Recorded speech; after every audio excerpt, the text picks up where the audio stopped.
hay thông thường xảy ra đó là sẽ có những người con cái Chúa trong hội thánh tới với cái người interim pastor nói rằng tại sao một sư không trở thành một sư quản nhiệm luôn. I dare say it happens in every church. Absolutely. Thường thì cái chuyện này sẽ rất là bình thường trong nhiều hội thánh. The interim will often say, well, that's not why I'm here, but if it was God's will, I would be willing to consider it. Thì người mục sư lâm thời thường nói như thế này, tôi không biết được như thế nào, nhưng mà nếu đó là ý của Đức Chúa Trời thì sẽ xảy ra. So now that group goes to the search committee and says, call him as the interim pastor or we're leaving the church. Và những người con cái dưới đó họ sẽ tới với cái ban tìm mời nói rằng ban tìm mời phải mời một sư lâm thời làm sư quản nhiệm, nếu không là chúng tôi sẽ bỏ hội thánh mà đi. And the search committee is really in bad trouble because they've already had a group come and say, if you call him as pastor, we're leaving the church. Có một cái nhóm khác đã nói với một sư, đã nói với nhóm tìm kiếm là nếu mà quý vị gọi ông sư một sư quản nhiệm, tôi sẽ bỏ nhận lời. So we asked our interim group to sign a covenant with us and then a covenant with you that they will not consider the pastorate under any circumstances. Vì vậy cho nên tất cả những người mục sư lâm thời mà làm việc dưới DSC đó họ phải ký giấy tờ với DSC nói rằng họ sẽ không bao giờ ở lại nếu mà cái nó đã có một sự quản nhiệm rồi, tức là khi có quản nhiệm rồi thì họ phải rời hội thánh đó. And if somebody wants to be your interim but also wants to be your next pastor, ask them not to be the interim, to send their resume to the search committee. Tức là nếu mà có người mục sư muốn làm mục sư lâm thời nhưng mà họ cũng muốn làm mục sư quản nhiệm trong tương lai thì người mục sư đó không nên trở thành mục sư lâm thời. Because if they candidate as an interim pastor, you won't know what they're really like because they're careful about what they say and what they do, so everybody will love them. Thì bởi vì cái người mục sư lâm thời này nếu mà họ đã có ý định trong đầu là muốn trở thành mục sư quản nhiệm thì họ sẽ cố gắng, họ rất là cẩn thận trong lời ăn tiếng nói để mọi người đều yêu họ, thích họ. And I can't say that happens 100% of the time, but most of the time calling an interim to be the pastor is a disaster. Ain't that right in English? Can you take that right in Vietnamese? Theo những kinh nghiệm của ông đó, nếu mà chúng ta chọn người mục sư lâm thời để làm mục sư quản nhiệm sau này thì thường cái kết quả nó là rất là tệ hại. Did he make it right? Disaster tức là cái gì? Tệ hại. Because when you find out who he really is, it's very different from who you thought he was. Tức là khi mà Hy trở thành một sư quản nhiệm rồi thì Hy trở thành một người khác hơn là lúc Hy làm sư quản nhiệm.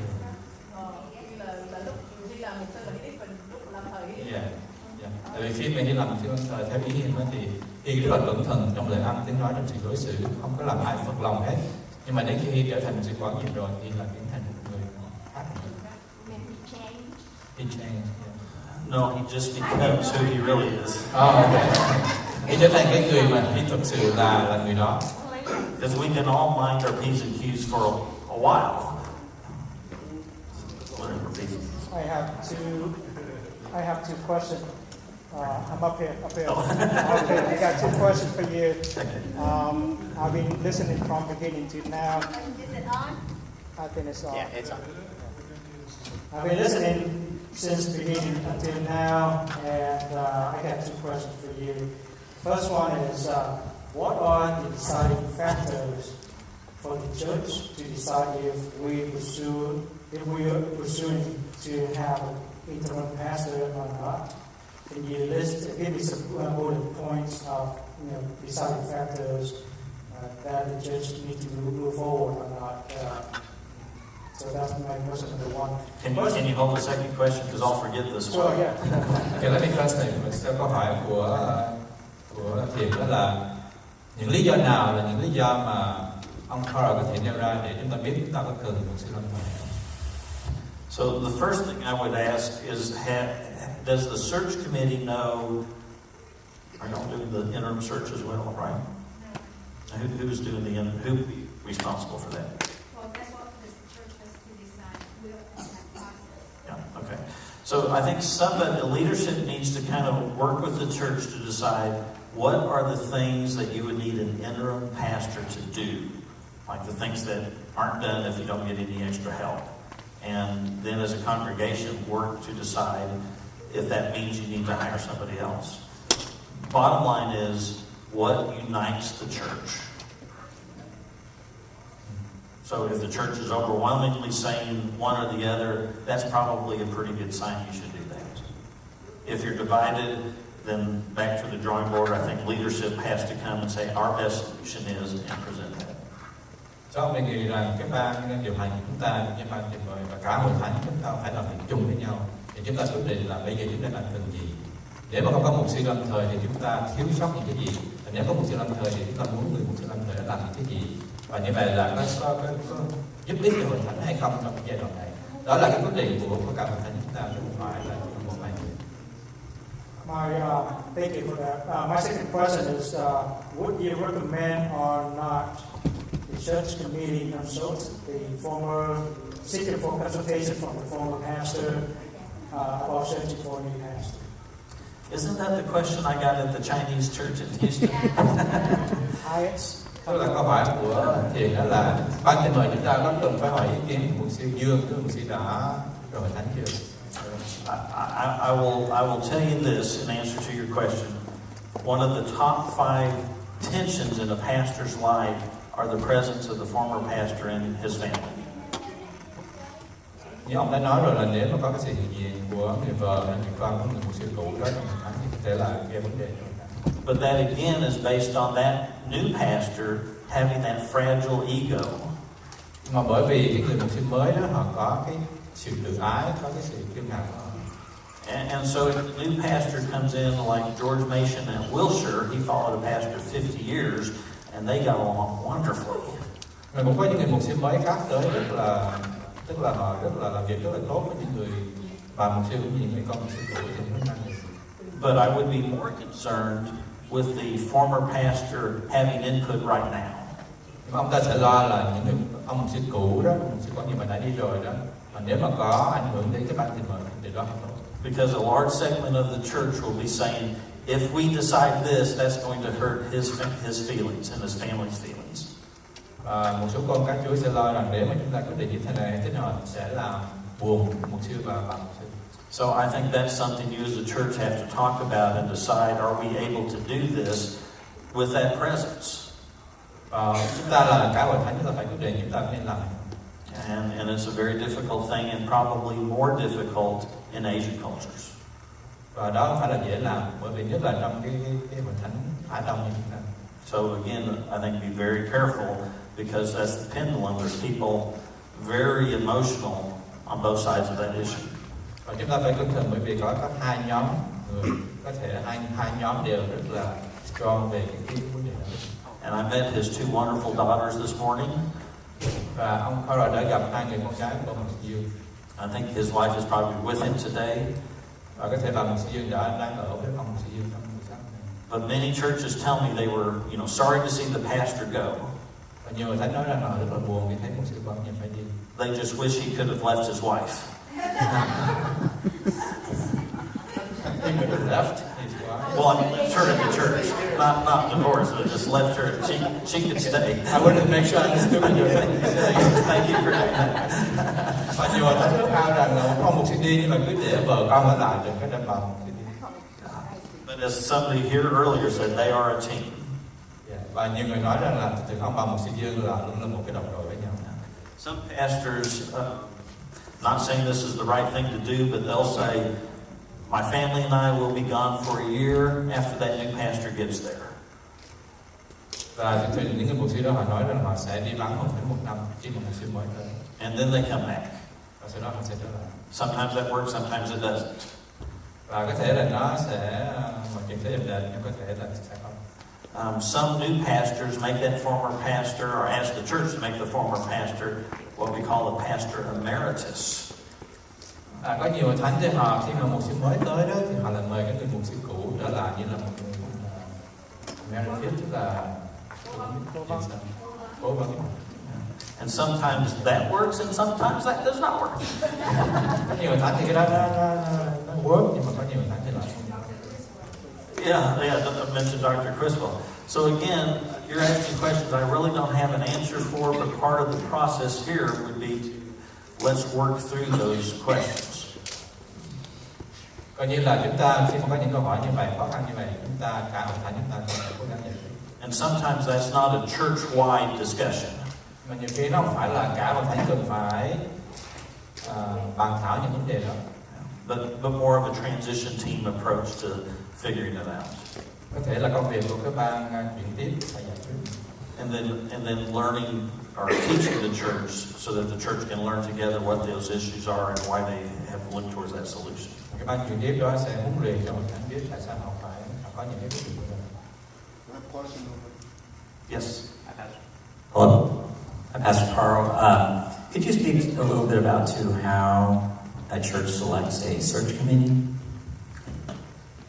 Sau câu hỏi là xin mời ông Kho cho biết là thường ở khi mà hội thánh như vậy không có một số gì họ chọn cái ban thì mời như thế nào? All right. So can you tell me how this church already selected a search committee? Yes, we in the church committee, the board, I guess we can call it. We just nominated each other, and we didn't really. We just nominated each other and went with it. Based on the bylaws. Not just each other, but remember, Golam is outside the church committee. Yeah, the church committee nominated everyone. And did the church then vote on those nominations? No, we didn't vote on those nominations. So I'll tell you. Okay, can you translate anything? Or No, So overwhelmingly, most Baptist churches of any type, they ask the congregation to vote. And the congregation will fill in 7 names on a ballot, and whoever gets the top 7 names, that's who your search committee is. trong một hội thánh Mỹ á, Baptist Mỹ á, thường họ cho cả hội thánh chọn ra 7 người with the highest vote. I think that's a bad way to do it. That's not a good way to do it. Ông nghĩ đó không phải là cái cách tốt nhất để làm. Because you need the search committee to be balanced and represent the whole church. Bởi vì ông nghĩ rằng cái ban tin mời cần phải đại diện cho cả hội thánh nhiều cái tầng lớp khác nhau. So churches that think about the balance do things like they'll ask every age group to nominate a man and a woman. Thì thường có những hội thánh khác họ làm việc khác tốt hơn, đó là họ trong mỗi cái nhóm từng tuổi một như vậy họ chọn ra một người để họ vào trong cái ban tin mời. And then the church will vote on each of those age groups, and the man and the woman that get the most votes in those age groups is on the search committee. Và cả hội thánh sẽ bỏ phiếu biểu quyết trên những cái nhóm từng theo tuổi đó. But honestly, sometimes that can cause division in the church. Mà nhiều khi những trường hợp đó là cũng có thể gây ra những cái sự chia rẽ. And so sometimes a leadership team, like a nominating committee or church council, will put together what they think is a balanced team, nominate them, and present them to the whole church for a vote. Thì trong trường hợp đó ông đề nghị là có một cái ban khác, Nominating or committee on committees. Nominating committee tức là ban tìm mời, ban Their job is simply to nominate. đề cử. Okay. Giống như là ban đề cử của chúng ta có vị giáo mỗi năm chúng ta có cái ban đề cử để chọn ban điều hành mới đó. Thì có thể hội thánh sẽ chọn một cái ban đề cử, ban đề cử đó sẽ làm việc để chọn một ban tìm mời. We are now advocating a special process for the transition team. Bây giờ chúng ta không đang đẩy mạnh vấn đề là thành lập một cái ban chuyển tiếp. We ask everybody in the church to nominate 5 or 7 people. Và chúng ta sẽ hỏi cả hội thánh chọn 5 hoặc 7 người với phiếu cao nhất. The voting team, I'll call it that, they will actually add up all the nominations. Ban bầu cử họ sẽ chọn tất cả những người mà đã được đề cử. They'll rank everybody according to how many nominations they got. Và họ sẽ chọn tùy theo những người nào mà được đề cử nhiều nhất. And then they work with the interim pastor to skip over people that are similar to other people. Và họ sẽ làm việc với cái người sư lâm thời. So I was Để họ at a chọn church. những cái người mà có thể nói là giống nhau. So I was at a church where the top 5 vote getters were men between the ages of 70 and 71. Có một trường hợp là hội thánh họ chọn ra 5 người, mà 5 người đó đều từ 70 đến tới 75. So we couldn't take, they're all like the same person. We took one and skipped 4 before we went to see if the next person was of a different population. Cho nên 4 người đó được loại ra và chỉ có một người trong cái nhóm tuổi đó được chọn vào. And you're also asking, are they active in church? Do they financially support? Những người này có phải là những người mà làm việc rất là hăng say trong hội thánh hay không, và họ có dương kiến một phần 10. Are they wise and spiritual? Do you trust them? Họ có phải là những người khôn ngoan trong sự hiểu biết Đức Chúa Trời, hiểu biết lời Chúa hay không? We make sure we had men, women, all ages, different ministries, and different sides of big issues. Chúng ta cần phải có đàn ông, đàn bà, phải có thanh niên, phụ nữ, chẳng hạn. And then presented that to the church for a vote. Và chúng ta phải đưa ra trước hội thánh với điều trước. So there's all sorts of ways to do it. Có rất là nhiều cách để chúng ta chọn ban điều này. Pastor Carl, I have one more question. Still last year, I believe Dr. Jimmy McCloy or somebody received the interim ministry award for outstanding achievement. Jimmy McLeod. Actually, you asked earlier if we had any potential candidate to be an interim pastor, and we actually, Pastor Frank Dang is actually the pastor that introduced that concept to us, especially reading up on the information you have on the BGCT website. He obviously hasn't been through the training, but is that someone that, what's the process if he wanted to be part of the interim ministry and perhaps maybe a candidate for us? Pastor Dane, you're talking about? Yes. Well, I'll say two things. One is, I have not trained him, but I don't know if he might have had training somewhere else. Let me translate. Cho câu hỏi của Trung á, Trung hỏi bằng tiếng Việt. I don't want to translate. Trung hỏi mục sư Đặng Phúc Ánh á, là người mà giới thiệu mình với cái chương trình mục sư Lâm Thời. Tại ông đọc về trên website của BGCT thì Trung mới hỏi mục sư Carl là nếu mà mục sư Ánh mình muốn mời mục sư Ánh là một candidate thì ông nên qua cái chương trình huấn luyện nào? Does he live locally? So I'm going to kind of make this up, but I mean, we have a training group in April. So I would make a special consideration to let him come in at your recommendation, even though he hasn't had the prerequisite class yet, but he can take that later. So that might be one way to do this. He would also have to agree with us that should he do that, he would be signing with you and us that he would not become pastor. So ông Carl trả lời là họ có BGCT, họ có cái chương trình huấn luyện cho những người muốn làm interim pastor trong tháng 4 này, thì mục sư Phúc Ánh có thể ghi danh để tham dự chương trình huấn luyện đó. Và nếu mục sư Phúc Ánh muốn trở thành mục sư interim pastor và làm việc với BGCT thì mục sư Phúc Ánh phải ký giấy với BGCT là mục sư Phúc Ánh không thể nào trở thành mục sư quản nhiệm một khi ông đã làm cái interim của một tháng rồi. Thank you. So that's a possibility. He needs to know that's a Monday through Friday, all day, every day, and somebody has to pay the fee. It's about Cái lớp đó là từ $875, I think, it's just a one week, Monday to Friday. and then 5 months of field education. Okay. Một tuần từ thứ hai đến thứ sáu và sau đó có 5 tháng gọi là field education, tức là ông phải đi ra ngoài thực tập trước khi trở thành một người official interim pastor. And then Và hội thánh phải trả tiền cho một sư Phúc Ánh, biết hội thánh nào. in July, he could take the other 3 days that he Và missed. trong tháng 7 thì ông một sư Phúc Ánh có thể học thêm 3 cái lớp nữa, gọi là cái lớp prerequisite. Okay. And I'm not saying that's good or bad. I don't know, but just thinking out loud. Are there a time frame for an interim pastor to be with the church? She asked, what is the time frame for an interim to be at the church? Có cái thời gian giới hạn gì không cho một người mục Like sư? a year or 2 years, 5 years, whatever they find it to be. Is it a requirement? Is it what? Required. Yeah, for us, our expectation would be normally the interim